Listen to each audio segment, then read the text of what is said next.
partenaire de vos initiatives, mesdames et messieurs, bienvenue à tous dans cette action, votre hebdomadaire d'information sur les initiatives à caractère social. Dans ce nouveau numéro avec l'association Mimomisi, nous allons être édifiés sur les pans, sur quelques pans de la culture écan au niveau du Gabon et du reste de l'Afrique. A tout de suite. C'est avec un cours magistral sur la langue, les proverbes et les noms écans que démarrait le samedi 3 décembre à Libreville la rentrée culturelle de l'association Mimomisi.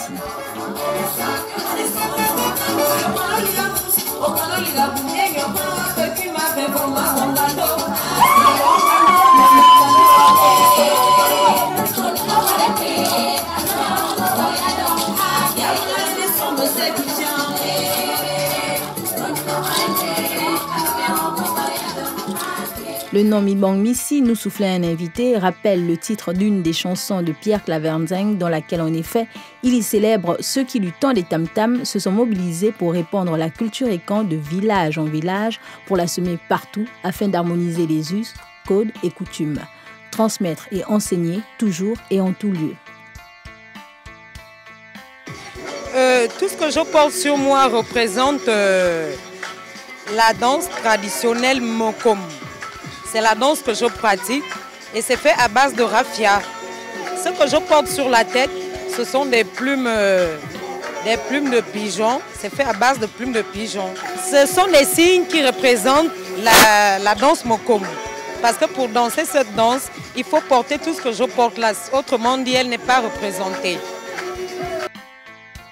Cette cérémonie avait pour objectif premier de faire passer un bon moment culturel à tous et à chacun en compagnie de l'association Mimomisi autour d'une dégustation de plats typiquement écan, du jeu de société Songo, d'une tribune apprêtée pour le conte et en fait du mythique Mvet Oyeng.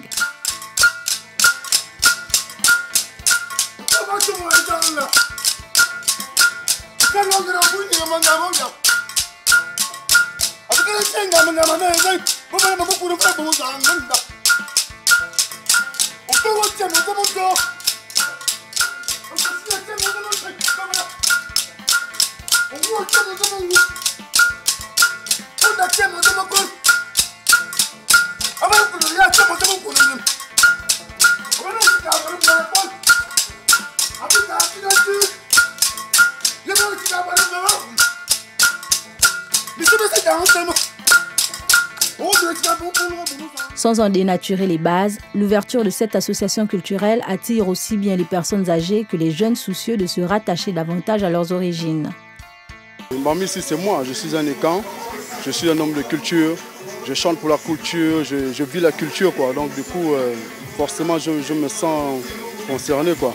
Mais il ne faut pas que nous, aujourd'hui, on prenne notre culture, on l'oublie. Parce qu'aujourd'hui, beaucoup de jeunes sont vraiment perdus, ils sont un peu trop... Beaucoup sont bernés d'eux-mêmes. Beaucoup aussi n'ont pas eu la chance d'avoir des parents qui leur ont éduqué, qui leur ont dit que voilà, la culture c'est ça, il faut savoir d'où vous venez, il faut savoir où vous partez. Beaucoup ne le savent pas, mais nous on essaie de s'y mettre, quoi. Après la renaissance de la culture écan pour l'année 2015-2016, l'heure est pour l'association Mimomisi à la consolidation de cet acquis.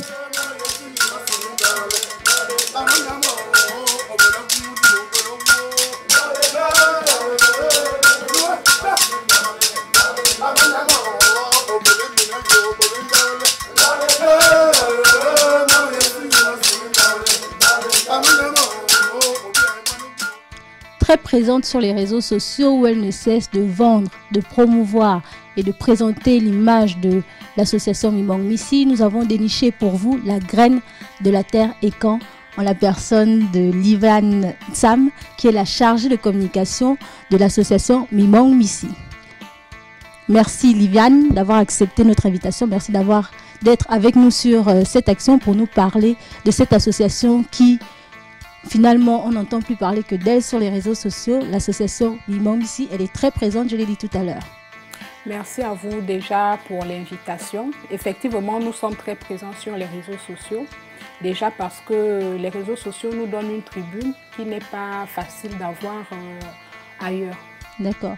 On va dire pour ceux qui nous regardent et qui ne connaissent peut-être pas, qui se cachent derrière la terminologie écan. Est-ce que vous pouvez nous édifier là-dessus? Qui sont les écans? Les écans, c'est le nom que ceux qu'on appelle généralement Fang se choisissent eux, parce que quand les explorateurs sont arrivés, ils ont rencontré une communauté appelée Fang. Et du coup, au fur et à mesure qu'ils progressaient dans la découverte du pays, ils rencontraient d'autres communautés qui avaient des cultures, des coutumes similaires aux Fang qu'ils avaient rencontrés au préalable. Et donc, ils ont dit, voilà, ils sont tous des Fang. Or, Fang, c'était un sous-groupe de la grande communauté. Et le sous-groupe Fang a donné le nom finalement au reste de la communauté. Par exemple, moi, je ne suis pas Fang, je suis de Bitam, je suis Ntoumou.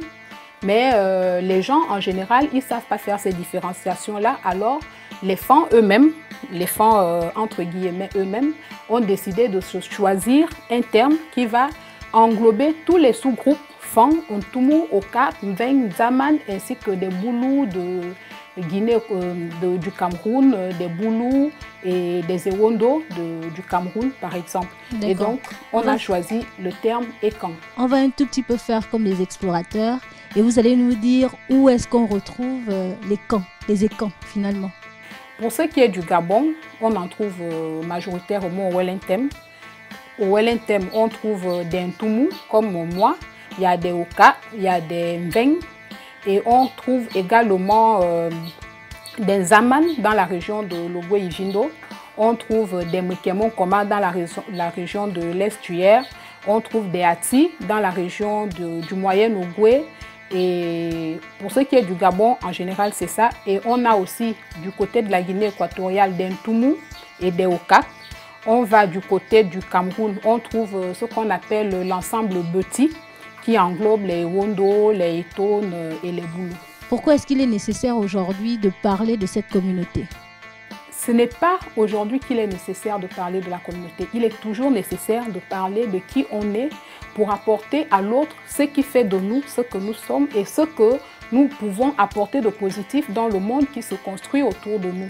Maintenant, on en parle peut-être un peu plus ou peut-être un peu moins parce qu'on se retrouve dans une situation où, après nos ancêtres qui ont créé les langues, les traditions et tout ça, on a rencontré les explorateurs, on a perdu beaucoup de connaissances qui étaient contenues dans notre culture. Et aujourd'hui, on se retrouve un peu hybride entre la culture occidentale et les cultures africaines en général et Ekan en particulier. Alors aujourd'hui, on a besoin de se définir, on se dit qui suis-je en fait? J'aimerais bien être française parce que je parle français, mais ça ne suffit pas pour faire de moi une française. Mais j'aimerais aussi être Ekan parce que je parle Ekan, mais si je ne connais pas aussi les éléments de cette culture, je ne suis pas non plus Ekan, alors les gens ont besoin de s'identifier et voilà pourquoi nous, on s'est donné pour mission de leur apporter un peu de réponse par rapport aux questions qu'ils pourraient se poser pour ceux qui vont chercher à connaître qui ils sont et la culture qui va avec. Je le disais tantôt, vous êtes la chargée de la communication. Qu'est-ce que cela représente également pour vous, la culture Ekan? Témoignage personnel. La culture Ekan représente pour moi aussi une quête de moi-même. Et je pense que la plupart des membres de notre association sont dans cette logique-là, parce qu'à un moment, chacun de nous s'est dit « qui suis-je » comme je le disais précédemment. Et on se retrouve face à un mur. Je sais comment je m'appelle, je parle peut-être la langue, mais il y a plusieurs choses que j'ignore derrière. Alors on se met à la recherche pour savoir qui suis-je. Et donc personnellement, je me découvre, ou plutôt je me redécouvre à travers Mimban Missi et le travail que nous faisons. Parce que il y a 4-5 ans, il y a des choses que je sais aujourd'hui que je ne savais pas. Et il y a des choses qui m'enseignent aujourd'hui auxquelles je n'ai pas eu accès avant de me mettre dans Mimban Missi. C'est vraiment une quête personnelle pour moi et pour chacun des membres d'ailleurs, parce que chacun de nous va à la recherche en fait des réponses pour se définir et essayer d'apporter quelque chose. On sent un véritable travail de recherche et la question que j'aimerais vous poser là tout de suite, c'est de savoir vers qui finalement vous allez retrouver ces informations-là quand on sait que la culture africaine en général est plus orale qu'autre chose. Le fait qu'on soit de tradition orale ne signifie pas qu'on ne puisse rien trouver. Ce qui se passe, c'est que vous enseignez un mot, par exemple, à votre enfant qui peut l'enseigner à son enfant, qui peut l'enseigner à son enfant. Maintenant, si vous enseignez 1000 mots, la difficulté de la tradition orale, c'est que les 1000 mots ne vont pas arriver peut-être 10 générations plus tard intacts sans avoir changé en quoi que ce soit. Maintenant, le travail que nous faisons, c'est un travail de recherche. Au sein de l'association. Au sein de l'association, nous allons surtout auprès de nos parents d'abord, auprès des personnes de nos villages, auprès de toute personne qui peut détenir la connaissance, et notamment nous nous appuyons aussi sur des supports comme les résumés que les explorateurs ont faits, les écrits qu'ils ont laissés par rapport à leurs observations. Il y a aussi d'autres Africains, d'autres Gabonais qui ont écrit sur ces traditions-là il y a des décennies de ça. Nous nous appuyons là-dessus et comme je l'ai dit tantôt, nous nous appuyons aussi sur comme on dit, des têtes blanchies qui nous entourent, hein, qu'on peut trouver ici et là, qui ne sont pas forcément nos parents, et des volontaires.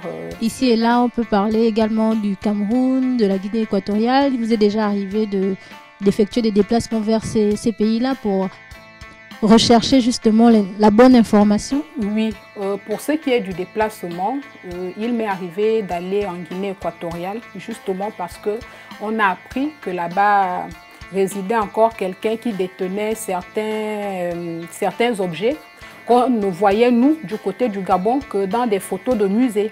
J'ai fait le déplacement pour aller à la rencontre de ce monsieur qui est un vieux déjà.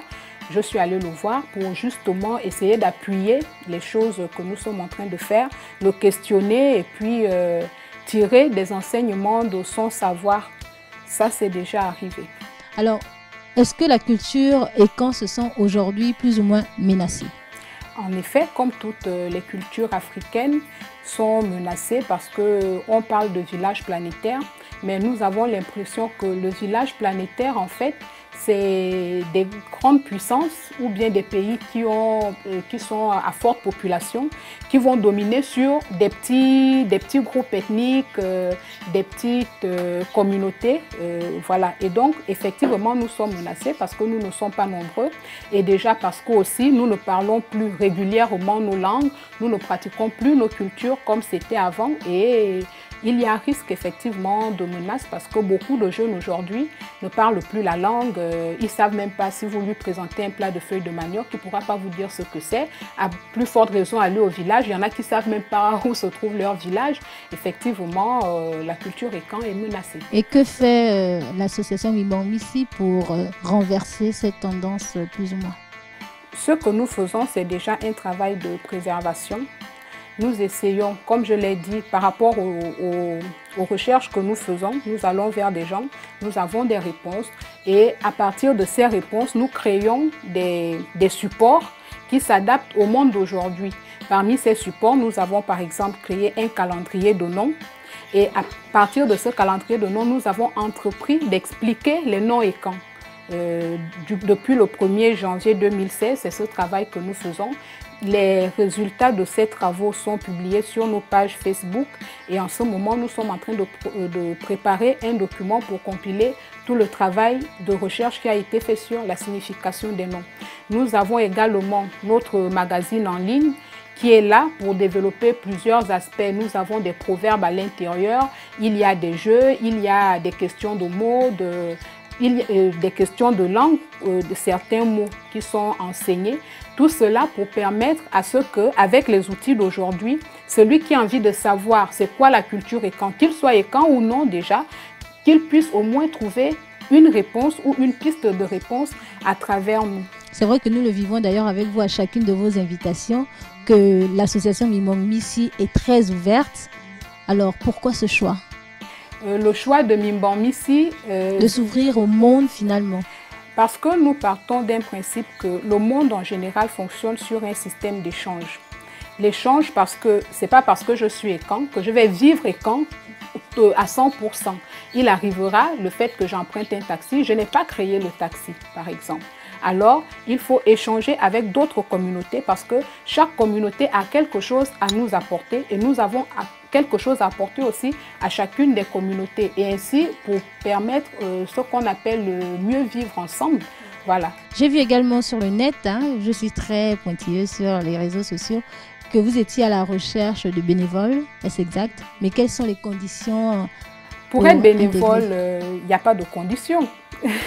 En fait, nous travaillons, déjà l'association Mimbang-Missi, nous n'avons pas de bureau en tant que tel, nous sommes tous bénévoles. La seule chose qui nous anime, c'est l'amour de la culture et le partage qui va avec. Et donc les bénévoles, c'est parce qu'on se rend compte qu'à chaque fois qu'on fait quelque chose, les gens demandent toujours plus. Nous avons organisé une conférence l'année passée, en 2015, au mois de novembre. Les gens voulaient encore plus. On a dû organiser une deuxième conférence. Maintenant, on dit on va faire une journée culturelle avec dégustation de mets, des jeux du village. Les gens nous demandent d'aller toujours plus loin. Or, notre équipe ne compte pas beaucoup de membres. Et donc, nous avons décidé comme ça de faire rentrer d'autres personnes qui ont le même besoin ou la même envie de promouvoir la culture avec nous et comme ça, faire un peu plus de choses qui peuvent aussi intéresser un peu plus de gens. Donc, il n'y a pas de condition pour être bénévole. Tout le monde est le bienvenu à condition d'apporter des idées qui peuvent s'adapter au monde d'aujourd'hui. D'accord. Pour ma part, j'ai eu beaucoup de mal à définir votre logo et encore moins votre slogan Asep Ka Nzang Elik. Qu'est-ce que cela signifie? C'est comme ça que ça se prononce, du moins en Toumou, parce que c'est mon dialecte. C'est une plante aromatique, on fait la cuisine avec, c'est un peu comme du basilic. Et donc, cet asep, c'est une plante où, si vous allez en forêt, en pleine forêt vierge, vous trouvez ça là-bas, vous devez tout de suite savoir qu'à cet endroit, ou non loin, il y a eu un village. Et donc, Elik, c'est le village qui a été abandonné ou démoli. En tout cas, un village qui a disparu. Parce que vous êtes également très nomade. Voilà. Donc, Elik, c'est-à-dire la plante asep, est témoin de ce qu'à cet endroit, il y a eu un village, il y a eu des gens qui ont vécu. Alors, nous avons choisi pour cette année ce thème qui va nous accompagner dans nos travaux pour 2016-2017 pour dire que nous sommes témoins de ce que nos ancêtres ont créé des choses. Je parle une langue que je n'ai pas créée. Donc, je parle une langue que mes ancêtres ont créée. Je suis témoin en parlant ma langue de ce qu'ils ont créé la langue. Je suis témoin en mangeant un plat de chez moi de ce qu'ils ont créé ce plat-là. Donc, Asep, c'est moi, c'est vous, c'est toute personne qui est là pour dire, bon, j'ai eu des parents qui m'ont mis au monde, mais au-delà au-delà du fait de me donner la vie, ils m'ont transmis des connaissances, ils m'ont transmis des valeurs. Et donc, chacun de nous, quelque part, est un asep qui témoigne de ce qu'à cet endroit-là, il y a eu des gens qui ont fait quelque chose. Et pour ce qui concerne votre logo, finalement, qu'est-ce que cela veut véhiculer comme message? Normalement, vous avez 9 points. C'est parce que le 9, c'est un chiffre mythique chez nous. On dit le 9, c'est le chiffre avant le 10. Bon, ça c'est normal. Parce que 10, on dit Awom, qui signifie renaître. Awomo, c'est ressusciter en fait. Donc le chiffre 9, c'est-à-dire nous sommes là pour préparer la renaissance de quelque chose. Voilà, c'est ce que signifient les boules, les 9 boules sur le côté. Et la pointe qui est là, ça signifie que nous sommes dans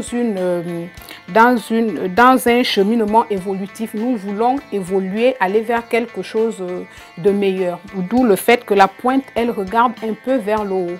Alors, et que va nous proposer comme ça Mimbang-Missi pour l'année 2017? Pour l'année 2017, comme je disais, nous sommes en train de compiler les différentes analyses qui ont été faites sur les noms pour en faire un ouvrage.